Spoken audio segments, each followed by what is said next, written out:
What's up guys, it's me, Roku, back with more League of Legends content. In this video we're going to talk about the direct result of Ryze's newest patch 12.3, on the power level of every single top laner. For those of you who don't know, Riot has done a new Bruiser item rework, where they've gone through a lot of the Bruiser items and have either changed, reworked, or just straight buffed them to really make them more specific for light fighters and heavy fighters, and this has sent ripples across the rift. Because of this, we have to go through every single champion and talk about whether they're stronger, weaker, or just in the same spot as before. I'm also going to talk about some of the new developments in meta for Season 12. I'm pretty sure some of you guys know what I'm talking about, but for those of you who don't, buckle your seats because this is going to be a wild ride. Now, I'm going to go from like down to up, and I'm going to keep things alphabetical here so that it's, I just have OCD. I'm sorry. But yeah. All right, let's just get right into it. So we're going to start off at our bottom tier of super niche. These are the champions that are basically just played by super one tricks, right? They're not very powerful as counterpicks. They're not that good at high elo, or they just have major weaknesses that make them not too great as picks for top lane. So our first pick here is Nasus. A lot of people think that I'm like tripping when I put Nasus low on these fields every single time, but the truth is Nasus's like hyperscale late game version is not that valuable anymore. There's too much damage in the game, too much CC, and when Nasus is up against a Qiyana who's invisible for like 6 seconds straight, he's not going to be able to do anything against her, right? She's going to go invisible, stun him, go invisible, put him in the wall, and just one-shot him while her ADC just taps him into auto attacks. So yeah, Nasus is still in D tier. Up next, I'm going to put Nocturne. It's basically just a cheese champion that's used for like getting a few kills level 1 and 2 and just roaming with your 6. He's not that powerful still, right? It's just like a cheese jungle champion that's picked in top lane for kills. Olaf. Olaf is just not that good of a champion in top lane anymore. He requires way too specific matchup knowledge, and if you die as Olaf in the top lane, you are not going to have a good time because he gets hyper outscaled, like really hard. So yeah, and with all the champions having mobility, he's not going to be catching up to a lot of champions. Up next we have Ryze. I hope I don't have to explain this too much, but Ryze is just, you know, all he does is clear wave, basically, right? All he does is sit top lane and just clear the wave with the EQ. He's not that good at fighting, he's not that good at roaming, he's not that strong early, he just, you know, clears waves. Next we have Viego. This is not really picked that much top lane, and for good reason. He really cannot stand up to a lot of these more beefy, stronger top laners, right? He just gets absolutely shredded and turned into cat food. So yeah, he is D tier. Next, I'm gonna have Warwick here. Warwick is a super cheese champion that's basically just there to get kills 1v1 top lane.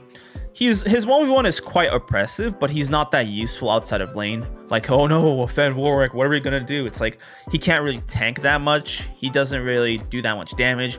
And his CC is just like super conditional and just puts him at risk. And like his ultimate can be very easily peeled off, right? Like, oh, you went on the enemy ADC. Okay, the support's just gonna Lulu ult ADC and you're just doomed, right? So yeah, just a cheese pick for kills. Alright, now that we're done with the super niche tier, let's move on to the C tier, counterpicks. These champions are just there to counterpick someone, and if they can get fed off of that counterpick, or, you know, they can get big off of it, whatever, they can do a lot, but it's like, they're not that good to just main, if that makes sense. First, we're gonna have Cassiopeia here. She does a lot of like work into some of these more immobile champions because, you know, her Q is super easy to land on them, and it's like, you know, she can basically just chunk out half their health before they get even like in range. And also against a lot of the immobile champions, or even the mobile ones, she can combo her W, Miasma, or is that her ultimate, her W and her Q together to really just guarantee that she lands it. So yeah, she doesn't do well into some other champions though, right? But against some of the more immobile champions, she's a very powerful counterpick that scales quite well into the later portions of the game. Kennen. Kennen is not the best champion for Silky in my opinion, because he's a team fighter, right? Like, he's a teamfighter champion that's not strong in lane, right? He does like bully some melee champions, but he doesn't actually like threaten them too much. Like Kennen does 0 damage early game, and even level 6, he has to poke down someone quite hard before he can even go in for a kill, right? Kennen is just not built for 1v1ing these meaty top laners if the meaty top laner plays the range matchup properly, and his team fight doesn't really get strong until he hits a few items. So yeah, Kennen is a C tier pick. If you can get like a free ride out of the laning phase, so you can pop off in the team fights, yes, he's quite powerful, but that's super conditional, and like his range poke isn't that great. He's just there for like a super safe laning phase because he is really hard to gank because there's lightning rush, he can stun multiple people, all that stuff. Up next we have Lucian. Lucian is basically like one of the more risky range top laners to play because, you know, he only has one way to peel himself, which is his dash, his E. If he's caught even after dashing, he's basically doomed. But the flip side is if a Lucian can manage to get a few kills and win top lane, he's gonna be unstoppable, right? Just absolutely unstoppable because the front loaded damage of Lucian just pops off super hard, and he is actually mobile enough, like with his E and stuff, to really just, you know, match up with top laners or even like move around top lane and get stuff done. Okay, next we have Malphite. Alright, that's a dad sneeze right there. Anyway, Malphite is a great counter pick for like your Jackson and stuff like that. If you are gonna like, if you're the second pick and you're up into a matchup that you can really just mess up with your attack speed slow, you can pick Malphite and stuff. But aside from that, he's not that good as like a main. Because the thing with Malphite is that he's a super simple champion. He's always useful even behind, but he kind of relies too much on his team. Okay, without a team, a Malphite is basically useless. Okay, so he should only be picked into the right matchups, or if you basically have no other champion to pick and you're like auto-filled practically. Up next, we have Malphite's wooden brother, Maokai. Maokai is the more defensive version of Malphite. He basically fits the same-ish role. You pick him if the enemy top laner is not going to absolutely shred you, and Maokai doesn't really do that well into a lot of matchups, so he's not really getting a lot of play in the top lane. But yeah, he still exists, and if you can get a matchup where you can survive, you can do a lot for your team, provided you know, roam and stuff. Poppy. Now, I'd put Poppy higher up in the tier list, but she's really only good as a pick if you pick her into teams where her like dash block thing, her E, right, is gonna do a lot of work, right? If you're into a team with a lot of like, you know, dashes and stuff, picking Poppy is gonna give your team, like your own team, a lot of power because she can just press E like around her carries and stuff, and just that can act as peel because anybody who dashes into that is just gonna get knocked out, right? So Poppy is amazing into some of these hyper mobile teams. You get a Kiana, Poppy is just gonna completely shrek her because all Kiana, like everything Kiana has to do is with like mobility, right? But yeah, if you're not picking her into hyper mobile champions though, she's not really that useful unless she gets fed and is played by one trick. Teemo. Teemo is a hyper situational champion in my opinion because there aren't a lot of players in the world who can play Teemo properly, right? The shrooms are actually kind of complicated to use. Ideally, when you're up against a Teemo, you should not be able to move around the map without like having a sweeper on you. Okay, that should be the case. It's just that a lot of Teemo players either just throw their shrooms in lane or just throw their shrooms around top lane. They don't actually scatter them around the map intelligently, like, oh, I'll throw one into this jungle entrance, or I'll throw one into this part of the river, I'll throw this one in this specific spot around Baron so that once someone steps into it, right, it just destroys them. Like, there isn't this much conscious thinking on the part of Teemo players. If there were, he'd be a B tier pick, but because of how he's played nowadays, he's basically just a counter pick for champions he counters in top lane. Last but not least, I guess, is Vayne.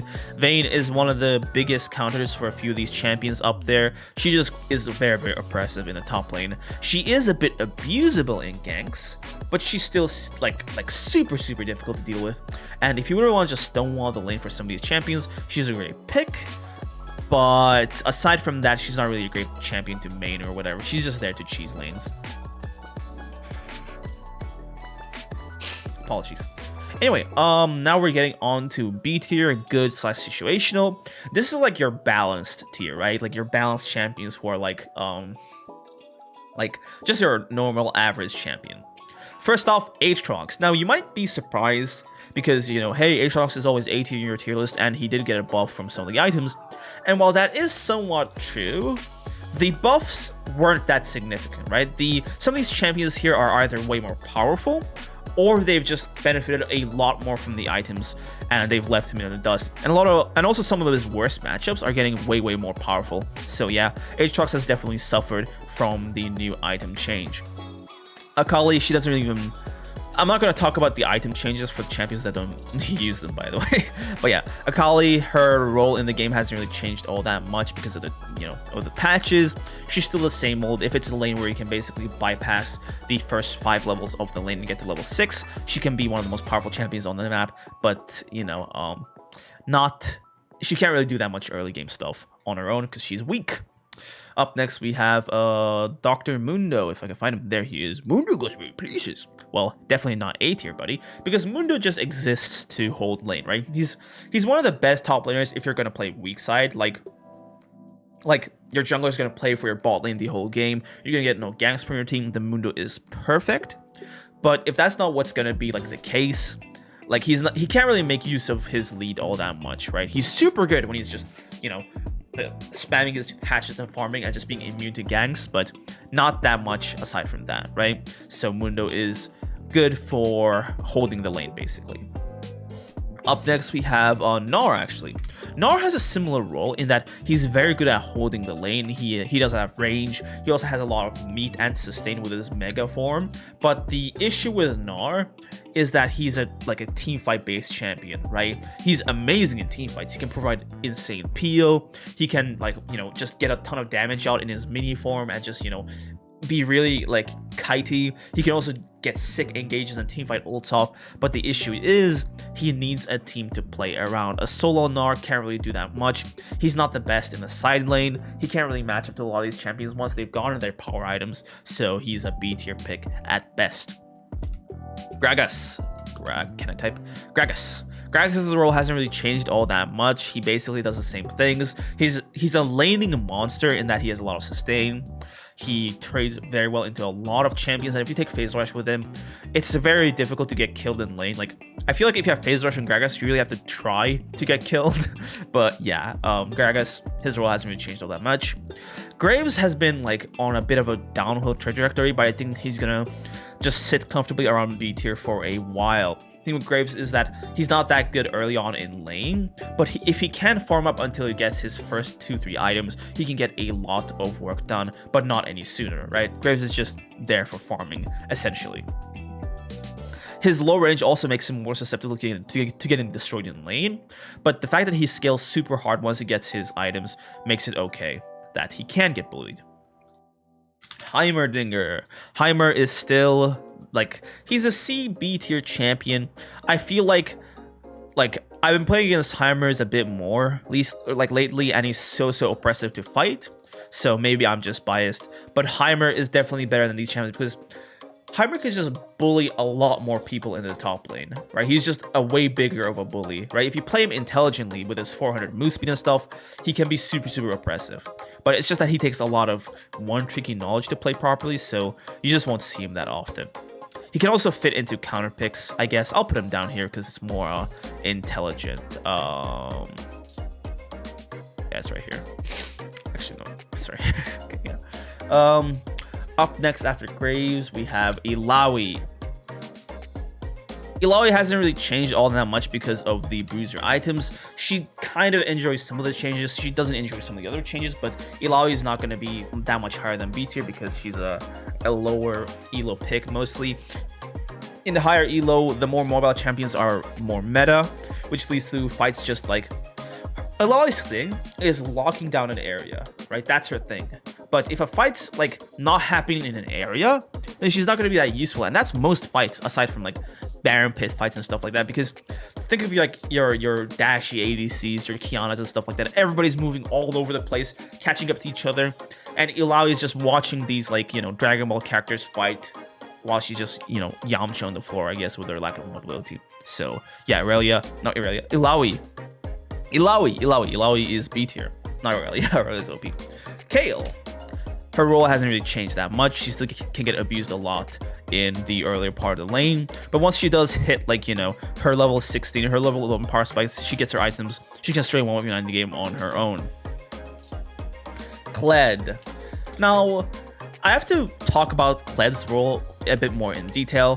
Kled actually enjoys some of the changes because, like the Sterax change and stuff like that, he doesn't even build Sterax, but for some of the changes to like Cleaver to Goredrinker, he actually enjoys them because, you know, Kled likes the more damage, more CDR, but Kled has been, in my opinion, on a downhill slope overall because he can't really match up to the S tier picks. I was talking with my friend and he really illuminated this point to me. Kled just cannot really beat any of the S tier champions, and A tier champions, if played intelligently, are like either even or just straight bad matchups for him, right?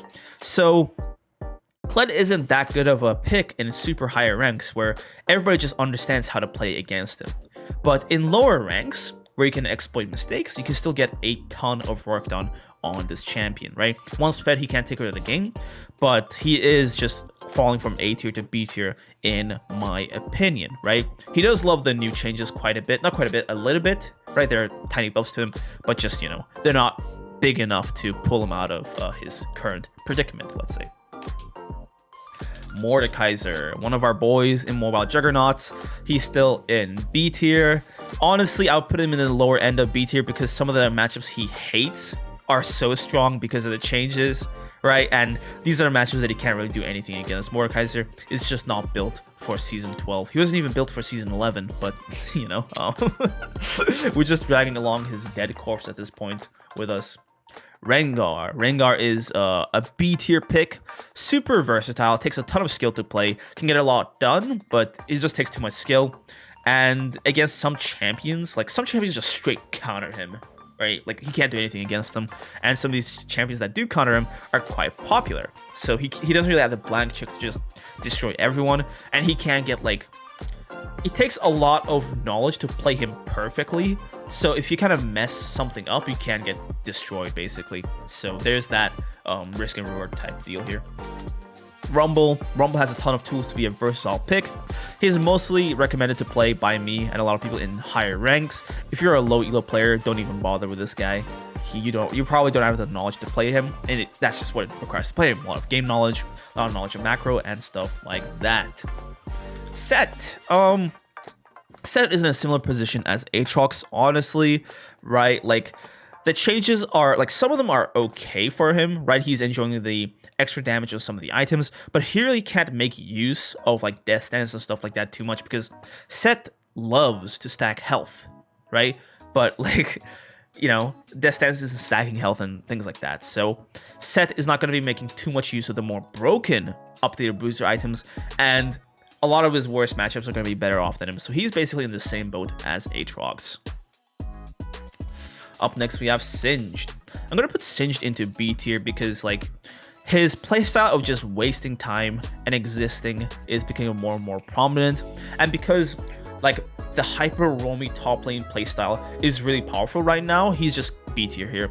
For those of you who don't know, the most powerful playstyle for top laners is to just not even play top lane. You basically are only there for CS if it's a big build-up, but most of the time you're elsewhere on the map, ganking people, messing with the enemy jungler, stuff like that. And Singed is one of the best champions for this playstyle because he can take Predator, he has a lot of just sustain and stuff on his own, he has insane wave clear, and he's super difficult to catch.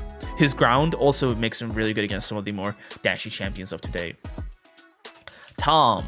Thank God Tahm got hardcore nerfed. This champion is not that strong in lane anymore. His damage is still like kind of high if he lands his tongue lashes on you. And eventually, right, if the game goes on long enough, he does get to a point where, like, you know, he was kind of as strong as he used to be, but his laning just got absolutely gutted, and thank God. I have no hatred towards Tahm Kench. Wink. Trundle's been on the up and up lately. He's just slowly climbing up in top lane. going lethal ignite on Trundle, and like if you actually die 1v1 on lethal ignite Trundle, it's just, you know, how did you even manage that?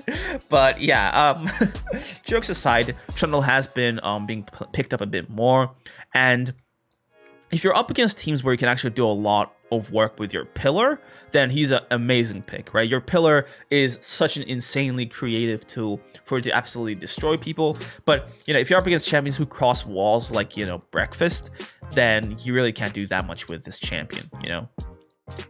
Up next, we have Urgot. Urgot B tier? You've got to be kidding. You're gotta be kidding me. I messed up my own pun. But, yeah, Urgot's role hasn't really changed all that much from the previous tier lists. He's not too strong early, but it does spike once he gets his items and stuff. He's essentially a tank that does damage, but, you know, he doesn't really have... He can't really, like, lane as well as some of the other tanks, right? He actually is in risk of getting capped at any point. Okay, Vladimir.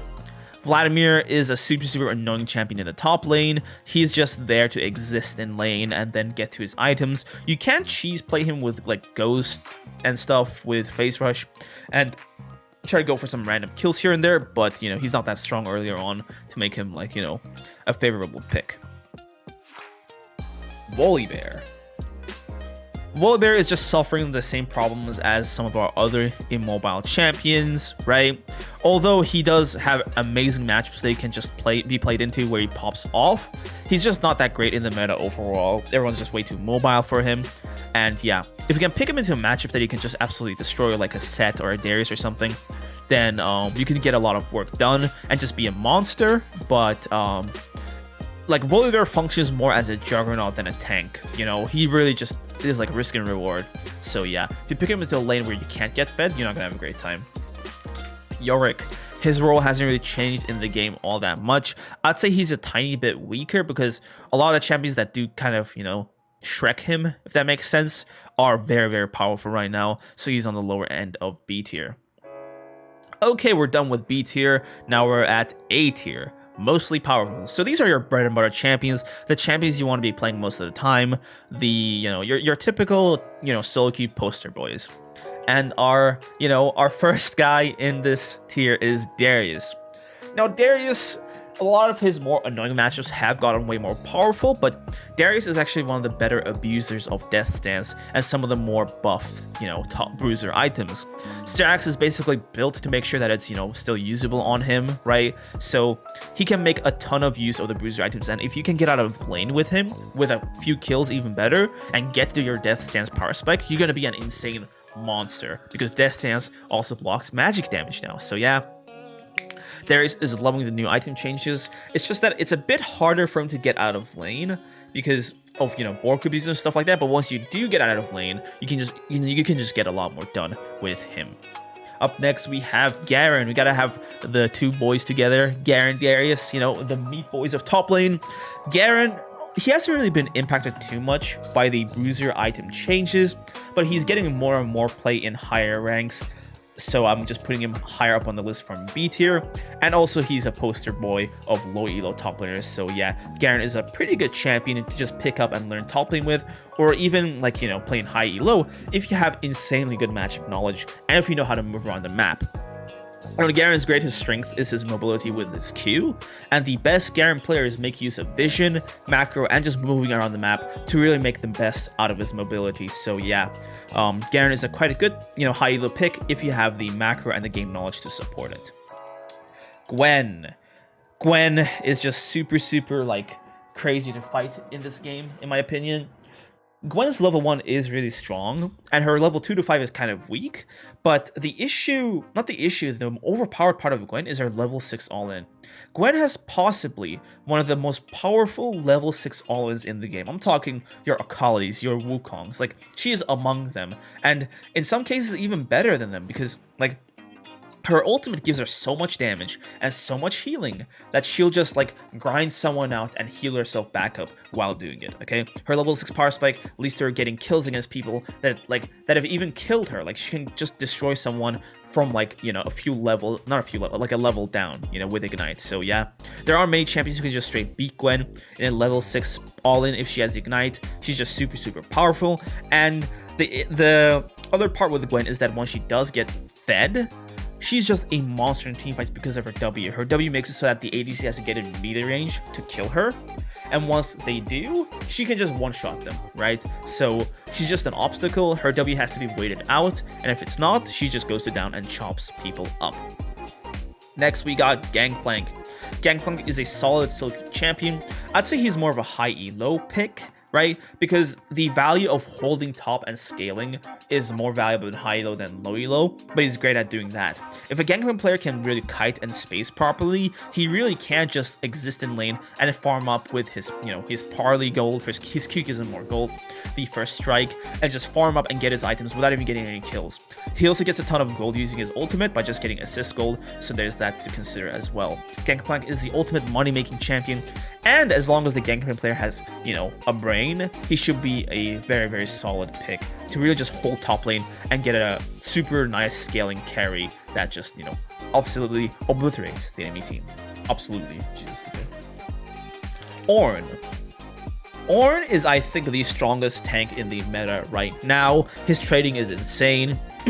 He is just an amazing team fighter, and honestly, he's a great pickup if you really want a tanky champion to main, right? He does a lot of damage too if you get your, Ornn combos and stuff off properly. So yeah, he is quite annoying to face, but I can't deny he's, power.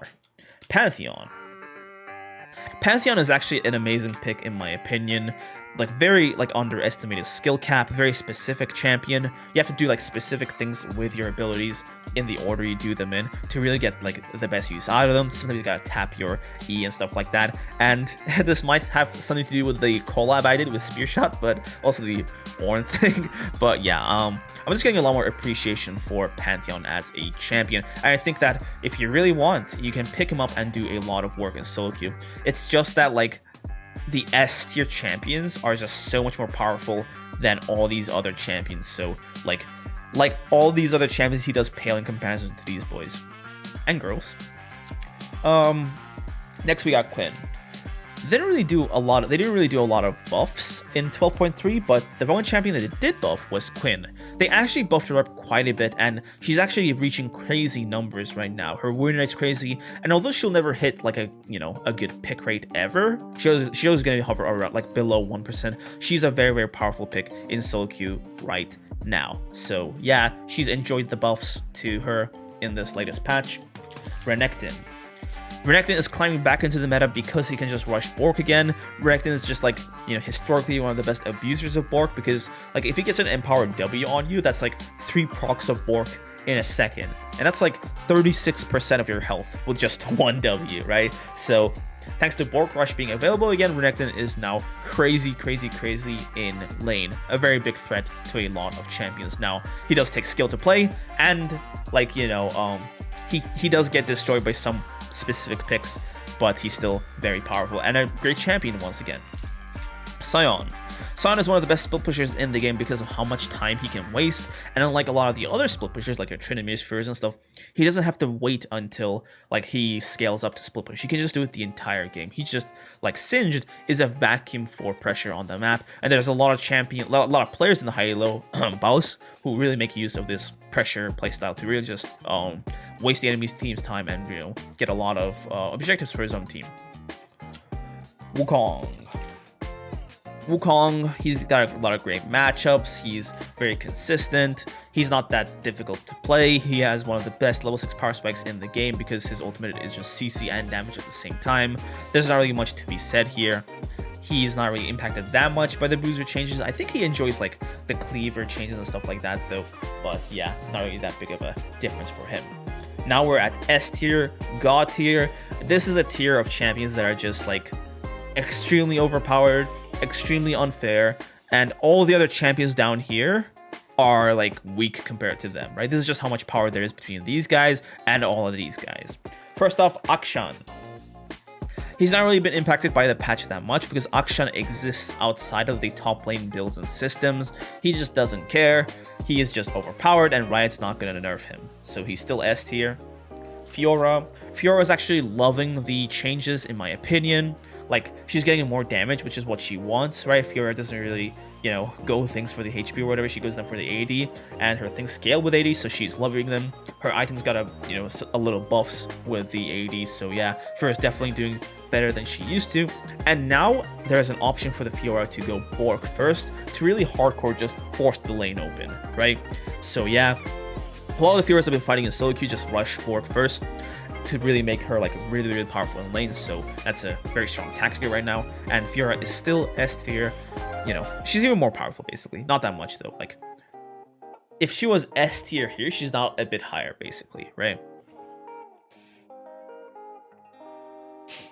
A champion whose position hasn't really changed that much is also Camille. She's still S tier, she requires skill, but she's still a very, very powerful champion. And because of her design, like with her mobility with E and just how she scales, how much damage she does, she's always going to be a highly contested high elo, just monster pick. She does love some of the changes like the ADs and Ravenous Hydra and stuff like that. Like Triforce is also a decent option for her, I think. So yeah, there's that to consider as well. Camille is just always going to be S tier, I think, with how Ryze keeping the game. Jax is actually loving some of the changes quite a bit. He's loving the Triforce changes. He's loving the ADs getting on some of the items. I'd say overall, he's a tiny bit weaker than before, right? But he's still S tier, right? Not that much to keep him out of S tier. Now we're going to talk about the champion that's the most broken in top lane, Irelia. Irelia is absolutely crushing the game because of Bork.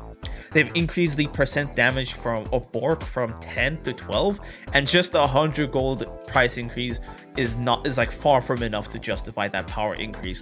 Irelia is just basically impossible to beat in a 1v1 once she gets Bork, right? Like, you'll dodge her E, you'll move around her ult properly, and she'll still just auto you to death. Just way, way, way too powerful. And I think, or I hope, Riot nerfs her ASAP. Jace.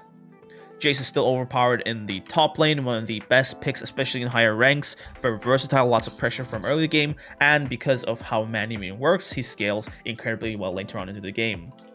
Riven and Irelia, well, aside from Irelia, I think Riven is more powerful than Irelia because of the changes. She's like benefited a lot more. Essentially, every single item that Riven uses is now stronger. Every single item. All of them. They're stronger on her. Mordekaiser is stronger, Cleaver is stronger, Ravenous Hydra is stronger, and she can actually just super like abuse Death Stance, which goes along with her like really, really well, right? Riven is basically gonna be one of the best top laners in the game right now, just straight up. And I think she's definitely towards the top end of S tier, just insanely overpowered right now. Like, she has to get nerfed ASAP. Like solo queue Riven is just going crazy right now, and it's just not even funny. Shen. Because of how the Roamy playstyle in top lane is really, really strong, Shen is doing quite well. He's got his teleport, and also the teleport nerfs have buffed him up quite a bit because he can actually teleport like from level 6 instead of minute 14. So yeah, Shen is doing quite well in the game. Tryndamere is still S tier, right? Nothing much has changed for him. His playstyle is the same. Like, his power is the same. He just does the same things as before. Very powerful. And Yone is super broken, and he just always will be because Riot refuses to nerf him, and they have the goal to actually buff him because God forbid this champion be outside of S tier for a single patch. Now I'm going to talk about the last tier. Riot, what is wrong with you? Janna top. Now, for those of you who don't know, there's this playstyle where you pick a support champion top lane, you go flash ignite, and all you do is run around the map, up and down the map, just like gank people, right? You don't even have to be in lane from level 1. Just gank people non-stop. And I think currently Janna is sitting at like a 55% win rate or so in like almost all ranks aside from like super low elo, right? Up from Platinum, Janna is basically the most powerful top laner in the game.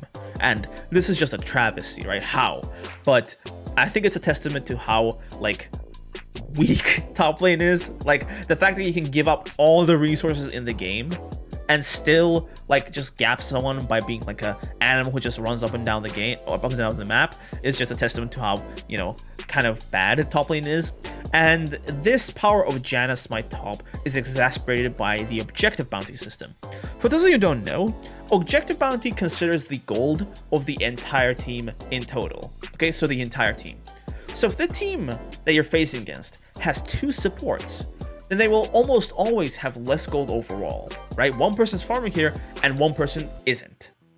So what's gonna happen is Janna could get like a hyper carry, super fed, and they will still get objective bounties against your team. Even more gold, which is absolutely crazy, but it's just Riot messing up again. And this was a huge problem last patch, so patch 12.2. Janna top was an insane problem. She's basically the best top laner, and according to the Twitter of a lot of Rioters, they have no plans to nerf her. They have no plans to nerf this tactic. Nothing, right? Even though Janna herself has been the best support ever since they reworked her, Riot have no idea how they're going to elegantly nerf this tactic, so we're basically stuck with this until, well, until Riot knows what they're doing, right? Yeah, we're just top laners. We eat the shit when it comes to balance, so there's nothing else we can do except ban Janna and hope they don't pick something else. But yeah, so guys, I hope this wasn't too depressing. That's pretty much it for this tier list, and I'll see you in the next video. Peace out.